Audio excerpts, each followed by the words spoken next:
good morning mga kamanchi at mga kapamsi. This is my one day in my life again, my happy life exercise in the morning. Yes, we have exercise in the morning because I want to be healthy, my physical, my body. Alam nyo na, kailangan nagkakaedad na tayo. Ayan, exercise. And bonus na rin dyan kung sakaling sumexy-sexy. Ayan, high blood na rin kasi ako, kaya kailangan mag-exercise, magpapawis ako sa umaga.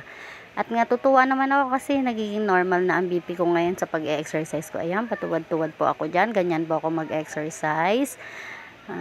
Ganyan po talaga ako mag-exercise. Pinas forward ko na po yan kasi mahaba po kasi talaga. Ayan po, sobrang bilis po ng paa ko dyan. Happy naman dahil kahit na papagod at ang sarap mapagpawisan talaga.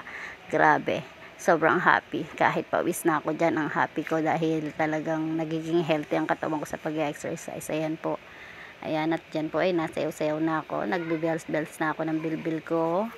Ayan, at magbubuhat na ako niyan maya-maya ng barbell na 1 kilo lang naman kada isa yan mga kamamshi. Nakakatulong talaga kasi medyo bumigat ako, nag 55 ako ngayon, nag-stay na ako sa 50.